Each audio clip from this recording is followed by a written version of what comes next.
नमस्कार बच्चों। आज हम पढ़ने और समझने वाले हैं क्लास 9th एसएसटी सामाजिक विज्ञान की असेसमेंट वर्कशीट नंबर 1 को, यानी कि मूल्यांकन कार्यपत्रक संख्या 1 को। यह आपकी 23 जुलाई 2021 की वर्कशीट रहेगी। अब तक आप सभी को पता चल चुका होगा कि आपका महीने में 2 बार असेसमेंट होना है, ओके, मूल्यांकन होना है, यानी ट्वाइस इन ए मंथ आपका असेसमेंट होगा। कब होगा ये? एक तो होगा आपका first week of the month, यानी कि मंथ के पहले सप्ताह में।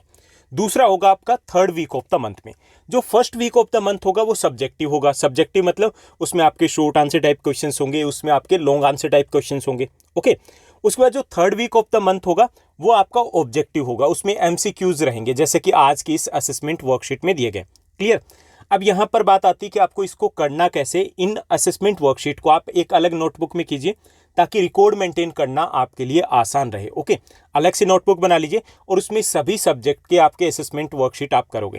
क्लियर? यानी कि मंथ में एक सब्जेक्ट की 2 मिलनी है, 5 सब्जेक्ट की आपकी 10 हो जाती है। जो एडिशनल सब्जेक्ट है उसकी भी आनी है, तो आपकी लगभग 12 to 15 के आसपास, 12 to 14 के आसपास ये वर्कशीट रहेगी। तो आप उस हिसाब से देख लीजिए कि 6-7 मंथ भी आपके ये होते हैं, तो आपकी 70 के आसपास इस टाइप की वर्कशीट होने वाली है। क्लियर? अब उसके बाद आपको क्या करना है, जैसे ही आपको ये वर्कशीट मिलती है आपको इनको करना है नीट एंड क्लीन और टाइमली सबमिट करवाना अपने क्लास टीचर, सब्जेक्ट टीचर के पास, ओके। अब ये क्यों इंपॉर्टेंट है? ये इसलिए इंपॉर्टेंट है कि आपको इंटरनल असेसमेंट के जो मार्क्स हैं वो इन्हीं के बेस पर मिलेंगे। और इन केस अगर आपका एनुअल एग्जाम नहीं होता है, जैसे कि लास्ट ईयर हुआ था, तो आपका रिजल्ट इन्हीं वर्कशीट के बेस पर प्रिपेयर किया जाएगा, ओके। तो बहुत इंपॉर्टेंट है ये वर्कशीट। चलिए देखते हैं आज की वर्कशीट में क्या दिया गया है। तो इसमें फर्स्ट जो हमारा क्वेश्चन है, पृथ्वी अपने अक्ष पर कितने अंश झुकी होती है, ओके। तो पृथ्वी है, जैसे आपने ग्लोब को देखा होगा तो उसमें वो नीडल सुइयां दी होती है, उसमें वो झुकी हुई होती है। तो एग्जैक्टली भी ऐसे ही झुकी हुई है हमारी पृथ्वी। तो कितने अंश पर झुकी है? तो इसमें 4 ऑप्शन है। पहला 22 डिग्री, दूसरा है 23 डिग्री, तीसरा है 22 डिग्री 30 मिनट और चौथा है 23 डिग्री 30 मिनट। तो वास्तव में जो पृथ्वी है वो 23.5 डिग्री यानी कि 23 डिग्री 30 मिनट झुकी हुई है। तो डी हमारा करेक्ट आंसर रहेगा, ओके, करेक्ट। उसके बाद सेकंड जो क्वेश्चन दिया गया, मानचित्र में उत्तर दिशा किस ओर होती है? मानचित्र में जो नॉर्थ है वो किस दिशा में होता है? ऊपर की ओर होता है, ओके, नीचे की ओर होता है, दाएं ओर होता है या बाएं ओर होता है, ओके। तो इसमें करेक्ट आंसर रहेगा ऊपर की ओर। जो ऊपर की ओर होता है, जैसे हम कश्मीर की बात करते हैं, कश्मीर लद्दाख जो हमें मैप ऑफ इंडिया में दिखाई देता है, तो उस दिशा में उत्तर होता है। क्लियर? उसके बाद तीसरा जो क्वेश्चन दिया गया, तीसरा क्वेश्चन दिया गया कि भारत को कितने भौतिक भूभागों में बांटा जा सकता है या विभाजित किया जाता है, ओके। तो भौतिक भूभाग जैसे पर्वत, पठार, मैदान, तटीय मैदान, थार का मरुस्थल, द्वीप समूह, ये सभी क्या भौतिक भूभाग है। तो कितनी है? ऑप्शन दिए गए, पहला है 4 में, दूसरा 6 में, तीसरा है 5 में और चौथा ऑप्शन दिया गया है 7 में। तो भारत को 6 भौतिक भूभागों में बांटा जाता है। तो हमारा बी सही रहेगा। कौन से 6 भौतिक भूभाग है? पहला है उत्तरी जो पर्वतीय प्रदेश होगा यानी कि हिमालय प्रदेश, उसके बाद उत्तरी भारत का विशाल मैदान, उसके बाद तीसरा हो गया थार डेजर्ट, थार का मरुस्थल, चौथा हो गया पठारी प्रदेश यानी कि दक्कन का पठार या प्रायद्वीपीय पठार कह लीजिए, पांचवा हो गया तटीय मैदान और छठा हो गया द्वीप समूह, ओके। तो इसमें बी हमारा करेक्ट आंसर रहेगा। उसके बाद फोर्थ जो क्वेश्चन दिया गया, वर्तमान में भारत में कुल कितने राज्य है? तो ऑप्शन दिए गए, पहला है 28 राज्य, दूसरा है 25 राज्य, तीसरा है 27 राज्य और चौथा ऑप्शन है 22 राज्य। तो इसमें करेक्ट आंसर रहेगा ए, 28 राज्य है वर्तमान में हमारे देश में।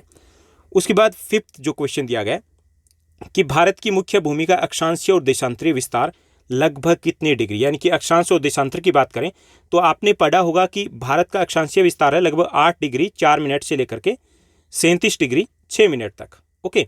कितना हो गया? लगभग ये 30 डिग्री हो जाता है, 30 डिग्री हो जाता है ना, 8 4 से 37 6 के बीच में। ऐसे ही भारत का देशांतरीय विस्तार है 68 डिग्री 7 मिनट से लेकर के 97 डिग्री 2-5 मिनट, ठीक। तो ये भी लगभग 30 डिग्री हो गया। तो यहाँ पे हम ऑप्शन फाइंड आउट करते हैं क्या क्या दिए गए। ऑप्शन दिए गए, पहला है 20 डिग्री, दूसरा है 25 डिग्री, तीसरा है 30 डिग्री, चौथा है 40 डिग्री। तो हमारा सी ऑप्शन है वो करेक्ट रहेगा, लगभग 30 डिग्री यानी कि 30 डिग्री, ओके। तो सी हमारा यहाँ पर करेक्ट रहेगा। उसके बाद सिक्स्थ जो क्वेश्चन दिया गया, सिक्स्थ क्वेश्चन को देखिए। सिक्स्थ क्वेश्चन है, निम्न में से कौन सी नदी अरब सागर में गिरती है? हमें बताना है कौन सी नदी अरब सागर में गिरती है। तो इसमें फर्स्ट ऑप्शन दिया गया गंगा नदी, सेकंड ऑप्शन है यमुना नदी, थर्ड ऑप्शन है गोदावरी नदी और फोर्थ ऑप्शन है तापी नदी। गंगा नदी है वो बंगाल की खाड़ी में गिरती है, यमुना नदी है वो गंगा में गिरती है और गोदावरी नदी है ये भी बंगाल की खाड़ी में गिरती है।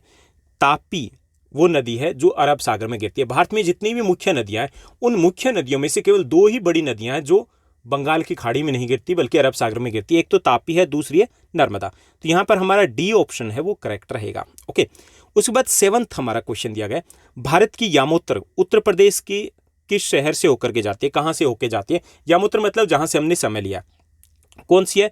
82 डिग्री 30 मिनट की रेखा हमारी। ओके, वो है हमारी भारत की प्रधान मान्यता रेखा, प्रधान यामोत्र रेखा, यानी कि इंडियन स्टैंडर्ड मेरिडियन है वो। ओके, वो कहाँ से गुजरती है? तो वो यूपी में गुजरती है। यूपी में कहाँ से? पहला ऑप्शन लखनऊ के पास से गुजरती है, सेकंड है आगरा के पास से, तीसरा ऑप्शन दिया गया बलरामपुर के पास से, चौथा ऑप्शन दिया गया मिर्जापुर। तो इसमें मिर्जापुर डी है वो करेक्ट रहेगा। मिर्जापुर इलाहाबाद के पास है। ओके, वहाँ से ये गुजरती है। 8th जो हमारा क्वेश्चन है, क्षेत्रफल की दृष्टि से भारत का सबसे छोटा राज्य कौन सा है? ओके, क्षेत्रफल के आधार पर अगर हम बात करें, एरिया के आधार पर बात करें, तो भारत का सबसे छोटा राज्य कौन सा है? फर्स्ट ऑप्शन है बिहार, सेकंड है गोवा, थर्ड ऑप्शन है हरियाणा, फोर्थ ऑप्शन है उत्तराखंड। कौन सा करेक्ट होगा? बी गोवा है वो करेक्ट आंसर है। उसके बाद 9th जो हमारा क्वेश्चन दिया गया, 9th क्वेश्चन को देखते हैं। 9th क्वेश्चन है, भारत के पूर्व में स्थित एक पड़ोसी देश का नाम क्या है? पूर्व में बताना। ओके, जैसे यहाँ पे उत्तर हो गया, यहाँ पे आपका पश्चिम हो गया, यहाँ पे दक्षिण हो गया, यहाँ पे पूर्व हो गया। ठीक, तो नेपाल है ये हमारा आ जाता है उत्तर में। ठीक, पाकिस्तान है ये आ जाता है पश्चिम में, श्रीलंका ये आ जाता है अपना दक्षिण में, बांग्लादेश है ये आ जाता है पूर्व में। तो हमारा करेक्ट आंसर कौन सा रहेगा? बी रहेगा, बांग्लादेश हमारा एक पूर्वी पड़ोसी देश है। उसके बाद 10th जो क्वेश्चन है, 10th क्वेश्चन है, बंगाल की खाड़ी में स्थित भारत के द्वीप समूह का नाम क्या है?